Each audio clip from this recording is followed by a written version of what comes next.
Sir, ये समीकरण गलत है। आप गलत पढ़ा रहे हैं। मुंबई की सुबह दो अलग अलग रंगों में उगती है। एक तरफ दक्षिण मुंबई की गगनचुंबी इमारतें, जहां सूरज की किरणें कांच की खिड़कियों से टकराकर चमकती हैं, और दूसरी तरफ धारावी की संकरी गलियां, जहां सूरज की रोशनी को भी जमीन तक पहुंचने के लिए जद्दोजहद करनी पड़ती है। इंपीरियल साइंस एकेडमी शहर का सबसे प्रतिष्ठित स्कूल था। यहाँ की दीवारें ऊंची थीं, गेट पर सख्त पहरा था, और अंदर की दुनिया बाहर की धूल और शोर से पूरी तरह सुरक्षित थी। सुबह के 8 बज रहे थे। मर्सिडीज और ऑडी जैसी कारों की लंबी कतार स्कूल के गेट पर लगी थी। बच्चे अपनी इस्त्री की हुई बेदाग नीली यूनिफॉर्म पहने, महंगे बैग टांगे, अंग्रेजी में बातें करते हुए अंदर जा रहे थे। उनके चेहरों पर एक अलग सा आत्मविश्वास था। वह आत्मविश्वास जो सुरक्षा और संपन्नता से आता है। लेकिन इसी स्कूल की चारदीवारी के ठीक पीछे, जहां स्कूल का पिछला हिस्सा और शहर का कचरा घर मिलता था, वहां एक अलग दुनिया थी। वहां 14 साल का आर्यन खड़ा था। आर्यन के शरीर पर एक मैली सी टी शर्ट थी, जो शायद किसी अमीर बच्चे ने रंग फीका पड़ने पर फेंक दी होगी। उसके कंधे पर प्लास्टिक का एक भारी बोरा था। उसके पैर नंगे थे और एड़ियों में दरारें थीं। लेकिन अगर आप उसकी आंखों में देखते तो आप उसकी गरीबी भूल जाते। उसकी आंखें सामान्य नहीं थीं, वे स्थिर थीं, गहरी थीं, और उनमें एक निरंतर चलने वाली गणना दिखाई देती थी। आर्यन कचरा बीनने वाला था।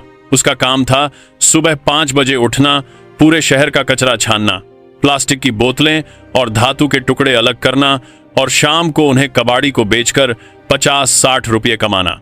लेकिन आर्यन के लिए यह कचरा सिर्फ कचरा नहीं था। जब वह किसी मुड़ी हुई प्लास्टिक की बोतल को देखता तो उसे उसमें ज्यामितीय वक्र दिखते।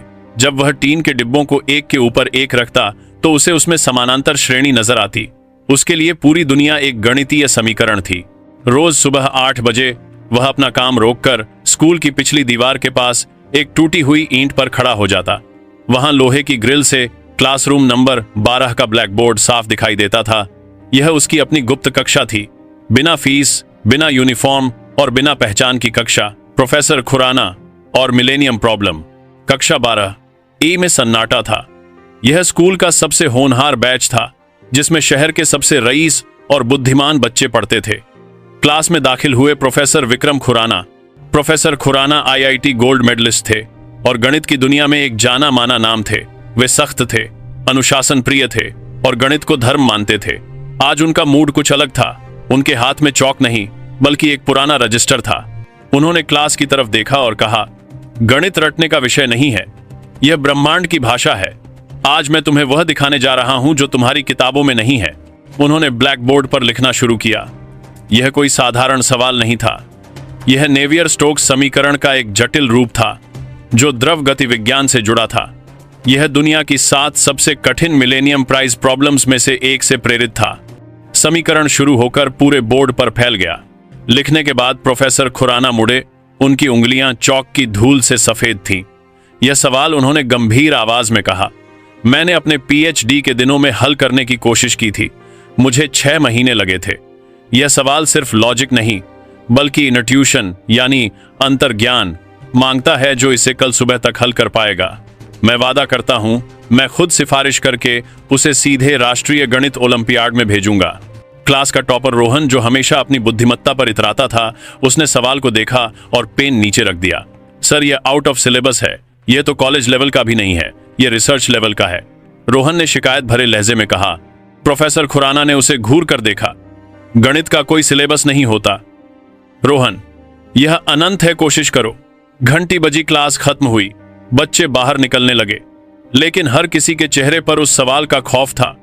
किसी ने उसकी फोटो खींची, किसी ने उसे उतारने की कोशिश की, लेकिन ज्यादातर ने हार मान ली थी। बाहर ग्रिल के पीछे छिपा आर्यन सब देख रहा था। उसने अपनी सांसें रोक रखी थीं। उसने आज तक ऐसा सुंदर समीकरण नहीं देखा था। उसके लिए वह डरावना नहीं था, वह किसी पेंटिंग जैसा खूबसूरत था। वह इंटीग्रल के निशान को देखता रहा। उसके दिमाग में संख्याएं नाचने लगीं। उसे भूख लगी थी। सुबह से कुछ नहीं खाया था, लेकिन इस सवाल को देखकर उसकी भूख मिट गई। उसे एक अजीब सी प्यास महसूस हुई। इसे सुलझाने की प्यास। अंधेरे में रोशनी की लकीरें। रात के 10 बज चुके थे। मुंबई की झोपड़पट्टी काला नगर में अंधेरा छाया हुआ था। यहां बिजली अक्सर नहीं होती थी। आर्यन की खोली यानी झोपड़ी 6x6 फुट की थी, छत टिन की थी, जो दिन में भट्टी की तरह तपती और रात में ठंडी हो जाती।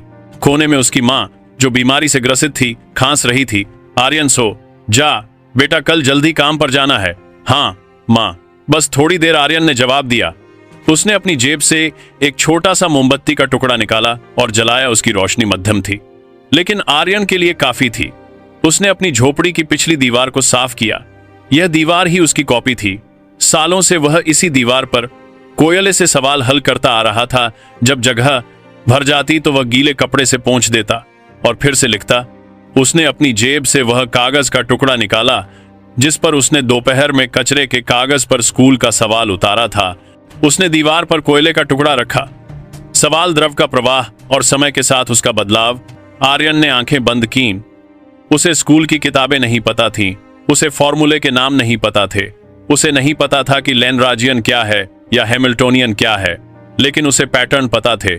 उसने बहते हुए नाले के पानी को देखा था, कैसे गंदा पानी पत्थर से टकराकर मुड़ता है। उसने हवा में उड़ते हुए धुएं के छल्लों को देखा था। उसने प्रकृति में छिपे गणित को महसूस किया था। श्रीनिवास रामानुजन की तरह आर्यन के लिए भी गणित तर्क से ज्यादा एक करते हुए ये खा था। आध्यात्मिक अनुभव था। उसने लिखना शुरू किया। दीवार काली थी, कोयला भी काला था, लेकिन खुरच कर जो निशान बनते थे वे आर्यन को साफ दिखते थे। पहला स्टेप गलत, उसने मिटाया। दूसरा तरीका, यहां फ्लो रुक रहा है, फिर मिटाया। रात के 2 बज गए। पसीना उसकी आंखों में जा रहा था। मच्छर काट रहे थे। पेट में भूख की ऐंठन हो रही थी, लेकिन उसका हाथ नहीं रुका। अचानक उसे एक लिंक दिखा, एक ऐसा पैटर्न जो शायद प्रोफेसर ने भी क्लास में नहीं बताया था। उसने पारंपरिक तरीके छोड़ दिए और अपना खुद का तरीका ईजाद किया। उसने संख्याओं को तोड़ा, उन्हें मोड़ा और एक नई दिशा में ले गया। सुबह के 4 बजे अजान की आवाज आने से ठीक पहले आर्यन पीछे हटा। दीवार पर सवाल का हल मौजूद था। यह किताबी हल नहीं था, यह कच्चा, सीधा और आश्चर्यजनक रूप से छोटा हल था। हो गया। वह बुदबुदाया। उसकी आंखों में विजय की चमक थी, जो किसी भी हीरे से ज्यादा कीमती थी। अगली सुबह स्कूल खुलने से पहले ही आर्यन पहुंच गया। चौकीदार अभी अपनी कुर्सी पर ऊँघ रहा था। आर्यन स्कूल की पिछली दीवार के उस हिस्से को जानता था जहां ईंटें थोड़ी बाहर निकली थीं।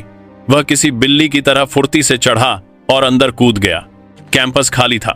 पक्षियों की चहचहाहट के अलावा कोई आवाज नहीं थी। वह दौड़ता हुआ कॉरिडोर से गुजरा और क्लास 12A में पहुंचा। दरवाजा खुला था। सामने ब्लैक बोर्ड पर कल का अधूरा सवाल अब भी लिखा था। आर्यन ने एक चौक उठाया। चौक पकड़ते ही उसके हाथों में एक सिहरन दौड़ गई। यह कोयला नहीं था, यह असली चौक था। उसने बोर्ड के खाली हिस्से पर अपना हल लिखना शुरू किया। उसकी लिखावट टेढ़ी मेढ़ी थी, लेकिन तर्क लोहे की तरह मजबूत। उसने 15 स्टेप्स के सवाल को मात्र 6 स्टेप्स में समेट दिया था, एक नई थ्योरम का उपयोग करके जिसे उसने खुद रात में खोजा था। उसने नाम नहीं लिखा, बस अंत में एक छोटा सा अनंत का चिन्ह बनाया, चौक रखा और खिड़की से कूदकर भाग गया। उसे डर था, पकड़े जाने का डर नहीं, बल्कि अपनी दुनिया की सच्चाई सामने आने का डर। सुबह 9 बजे प्रोफेसर खुराना क्लास में आए। बच्चे अपनी कॉपियां लेकर तैयार थे, हालांकि किसी का भी जवाब पूरा नहीं था। प्रोफेसर की नजर बोर्ड पर पड़ी, वे रुक गए। क्लास में सन्नाटा छा गया। प्रोफेसर धीरे धीरे बोर्ड के पास गए। उन्होंने चश्मा ठीक किया। वे एक लाइन पढ़ते गए। उनकी भौहें सिकुड़ गईं, फिर फैल गईं और फिर उनकी आंखें आश्चर्य से बड़ी हो गईं। यह उनकी आवाज कांपी। यह किसने किया? पूरी क्लास चुप। मैं पूछ रहा हूं, यह किसने लिखा है? एक छात्र ने डरते हुए कहा। प्रोफेसर खुराना ने डस्टर उठाया, लेकिन उसे मिटाया नहीं। वे जानते थे कि बोर्ड पर जो लिखा है वह सामान्य नहीं है। उसमें एक जीनियस की छाप थी। वह तरीका वह किताबों में नहीं था, वह मौलिक था। यह किसी छात्र का काम नहीं हो सकता। प्रोफेसर बड़बड़ाए, लेकिन कोई प्रोफेसर भी ऐसा नहीं सोचेगा। यह एकदम शुद्ध है। अगले 3 दिनों तक प्रोफेसर खुराना ने एक जाल बिछाया। उन्होंने रोज बोर्ड पर एक नया और कठिन सवाल लिखा। अगले दिन रीमैन हाइपोथेसिस से जुड़ा 1 नंबर थ्योरी का सवाल। परिणाम सुबह बोर्ड पर हल मौजूद था, इस बार और भी ज्यादा सफाई से। तीसरे दिन टोपोलॉजी का एक उलझा हुआ प्रश्न। परिणाम फिर से सही हल। पूरे स्कूल में भूतिया गणितज्ञ की अफवाह फैल गई। कोई कहता स्कूल में आत्मा है, कोई कहता कोई एलियन है, लेकिन प्रोफेसर खुराना वैज्ञानिक थे। वे जानते थे कि यह कोई इंसान है और वह इसी स्कूल के आसपास है। चौथी रात प्रोफेसर खुराना घर नहीं गए। उन्होंने क्लासरूम में एक CCTV कैमरा छिपा दिया। और खुद स्टाफ रूम में लैपटॉप स्क्रीन के सामने बैठ गए। रात के 2 बजे स्क्रीन पर हलचल हुई। खिड़की से एक दुबला पतला छायादार आकृति अंदर आई। फटे हुए कपड़े बिखरे बाल। वह लड़का बोर्ड के पास गया। उसने चौक उठाया। प्रोफेसर खुराना की आंखें फटी रह गईं। एक कचरा बीनने वाला। वे तुरंत कुर्सी से उठे और क्लासरूम की तरफ दौड़े। जब वे क्लास में पहुंचे, आर्यन मगन होकर लिख रहा था। वह इतना खोया हुआ था कि उसे प्रोफेसर के आने की आहट भी नहीं मिली। रुको, प्रोफेसर ने आवाज दी। आर्यन कांप गया। उसके हाथ से चौक गिर गया। वह मुड़ा और प्रोफेसर को देखकर सहम गया। उसकी आंखों में वो पुराना डर लौट आया। मार खाने का डर, भगा दिए जाने का डर। वो खिड़की की तरफ भागा। भागना मत, प्रोफेसर ने शांति से लेकिन दृढ़ता से कहा, मैं तुम्हें मारूंगा नहीं। बस मुझे यह बताओ, यह स्टेप तुमने यहां फूरियर ट्रांसफॉर्म का इस्तेमाल क्यों किया? आर्यन रुक गया। सवाल ने उसे रोक लिया। गणित उसके डर से बड़ा था। उसने धीरे से अपनी कांपती आवाज में कहा, क्योंकि साहब, अगर वहां वो नहीं लगाएंगे तो लूप बंद नहीं होगा, संख्या हवा में लटक जाएगी। प्रोफेसर खुराना सन्न रह गए। यह लड़का कन्वर्जेंस की बात कर रहा था, बिना यह जाने कि तकनीकी शब्द क्या है। तुम्हारा नाम क्या है? आर्यन। तुम कहां पढ़ते हो? आर्यन ने सिर झुका लिया। कहीं नहीं साहब, मैं कचरा बीनता हूं। प्रोफेसर खुराना आर्यन को पकड़कर प्रिंसिपल के पास नहीं ले गए। वे उसे उसके घर ले जाने की जिद करने लगे।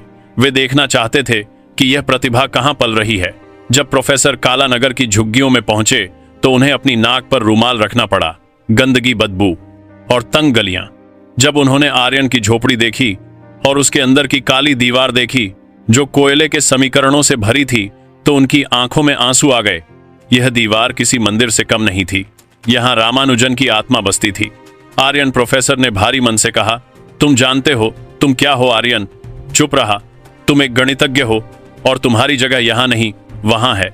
उन्होंने स्कूल की तरफ इशारा किया, लेकिन राह आसान नहीं थी। जब प्रोफेसर खुराना ने स्कूल मैनेजमेंट और प्रिंसिपल के सामने प्रस्ताव रखा कि एक कचरा बीनने वाले बच्चे को मुफ्त में एडमिशन दिया जाए, तो हंगामा मच गया। इंपीरियल एकेडमी में असंभव ट्रस्टी ने कहा, यहां मंत्रियों और कौन खरखेंगे? उद्योगपतियों के बच्चे पढ़ते हैं, एक कचरे वाला उनके साथ बैठेगा, पेरेंट्स विरोध करेंगे, स्कूल की बदनामी होगी। बदनामी? प्रोफेसर खुराना का चेहरा लाल हो गया। अगर हम इस हीरे को सड़क पर छोड़ देंगे तो वह हमारी शिक्षा व्यवस्था पर सबसे बड़ा कलंक होगा सर। टैलेंट जात या औकात नहीं देखता। काफी बहस के बाद एक शर्त रखी गई, खुली चुनौती यानी ओपन चैलेंज। आर्यन को पूरे स्कूल के सामने ऑडिटोरियम में एक लाइव टेस्ट देना होगा। सवाल बाहर के प्रोफेसर सेट करेंगे। अगर वह पास हुआ तो एडमिशन मिलेगा, अगर फेल हुआ तो प्रोफेसर खुराना को अपना इस्तीफा देना होगा। परीक्षा का दिन आ गया। स्कूल का विशाल ऑडिटोरियम खचाखच भरा था। छात्र, शिक्षक और कुछ आमंत्रित गणितज्ञ मौजूद थे। मंच पर एक बड़ा व्हाइट बोर्ड था। आर्यन को एक साफ लेकिन थोड़ी ढीली यूनिफॉर्म पहनाई गई थी जो प्रोफेसर खुराना ने खरीदी थी। वह मंच के कोने में खड़ा कांप रहा था। हजारों आंखें उसे घूर रही थीं। उसे लग रहा था जैसे वह नंगा खड़ा है। भीड़ में से आवाजें आ रही थी, देखो यही है वो कचरे वाला।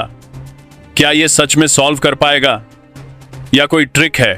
तभी मंच पर आई आईटी बॉम्बे के एक वरिष्ठ प्रोफेसर आए। उन्होंने माइक लिया। आज हम एक अजीब प्रयोग देखने जा रहे हैं। मैं इस बच्चे को 3 सवाल दूंगा। ये सवाल 12वीं कक्षा के नहीं बल्कि बीएससी फाइनल ईयर स्तर के होंगे। पहला सवाल बोर्ड पर लिखा गया, कैलकुलस का एक मुश्किल सवाल। आर्यन ने मार्कर उठाया। उसका हाथ कांप रहा था। उसने भीड़ की तरफ देखा। उसे लगा वह गिर जाएगा। तभी उसकी नजर पहली पंक्ति में बैठे प्रोफेसर खुराना पर पड़ी। उन्होंने अपनी मुट्ठी भींची और हवा में लहराई जैसे कह रहे हों, लड़ो। आर्यन ने गहरी सांस ली। उसने भीड़ को देखना बंद कर दिया। उसने सिर्फ बोर्ड को देखा। जैसे ही उसका ध्यान संख्याओं पर गया, शोर गायब हो गया। एक्स, वाई, पाई और अनंत के चिन्ह सब उसके दोस्त थे। उसने लिखना शुरू किया। 1 लाइन, 2 लाइन, 3 लाइन, 2 मिनट में सवाल। हल हॉल में सन्नाटा। दूसरा सवाल कॉम्प्लेक्स नंबर्स। आर्यन ने इसे और भी तेजी से हल किया। उसने एक ऐसा शॉर्टकट इस्तेमाल किया जिसे देखकर आईआईटी के प्रोफेसर भी चौंक गए। अब बारी थी तीसरे और आखिरी सवाल की। यह सवाल था रामानुजन की अनंत श्रृंखला यानी इन्फिनिट सीरीज को सिद्ध करना। यह बेहद कठिन था। आर्यन रुका। वह बोर्ड को देखता रहा। भीड़ में फुसफुसाहट शुरू हो गई। फंस गया, अब नहीं होगा। आर्यन की आंखें बंद थीं। वह अपनी झोपड़ी की दीवार को याद कर रहा था। उसने यह पैटर्न पहले देखा था। हाँ, कचरे के ढेर में पड़े एक पुराने पंखे के स्पाइरल में प्रकृति का नियम। उसने आंखें खोली। इस बार उसने समीकरण को गणित की तरह नहीं बल्कि एक कहानी की तरह लिखा। बाएं से दाएं संख्याएं बहने लगीं। जब उसने अंतिम उत्तर लिखा तो उसने मारकर नीचे रख दिया। एक पल के लिए पूरा हॉल शांत रहा, इतना शांत कि घड़ी की टिक टिक सुनी जा सकती थी। फिर आईआईटी के प्रोफेसर अपनी सीट से खड़े हुए। उन्होंने धीरे धीरे ताली बजानी शुरू की। फिर प्रोफेसर खुराना खड़े हुए, फिर प्रिंसिपल, और देखते ही देखते पूरा ऑडिटोरियम वेले, अमीर बच्चे व घमंडी ट्रस्टी सब खड़े होकर तालियां बजा रहे थे। आर्यन की आंखों से आंस बह निकले। यह खुशी के आंसू नहीं थे, यह मुक्ति के आंसू थे। सालों की घुटन, अपमान और भूख आज उन तालियों की गड़गड़ाहट में बह गई थी। उस शाम जब आर्यन स्कूल से बाहर निकला तो वह खाली हाथ नहीं था। उसके हाथ में स्कूल का आईडी कार्ड और किताबों का एक बैग था। वह अपनी पुरानी जगह पर गया जहां उसका कचरे का बोरा पड़ा था। उसने बोरे को देखा, फिर अपने आईडी कार्ड को उसने बोरे को वहीं छोड़ दिया। प्रोफेसर खुराना उसके पीछे आए। आर्यन, उन्होंने कहा, घर छोड़ दूं? नहीं सर। आर्यन मुस्कुराया। आज मैं दौड़कर जाना चाहता हूं। मां को बताना है कि उनका बेटा अब कूड़ा नहीं ज्ञान बीनेगा। वास्तविक तथ्य, यह कहानी सिर्फ कल्पना नहीं है। भारत में ऐसे कई उदाहरण हैं। एक श्रीनिवास रामानुजन, उन्होंने बिना किसी औपचारिक प्रशिक्षण के सिर्फ एक पुरानी किताब के सहारे गणित के ऐसे सूत्र खोजे जो आज भी ब्लैक होल्स को समझने में काम आते हैं। आर्यन की तरह वे भी गरीबी से लड़े थे। दो वशिष्ठ नारायण सिंह, बिहार के एक गरीब परिवार से निकले महान गणितज्ञ, जिन्होंने नासा में काम किया और आइंस्टीन के सिद्धांतों को चुनौती दी थी। मानसिक बीमारी और गरीबी ने उन्हें बाद में तोड़ दिया, लेकिन उनकी प्रॉपर्टी से सिद्धांतों के साथ कर दे वो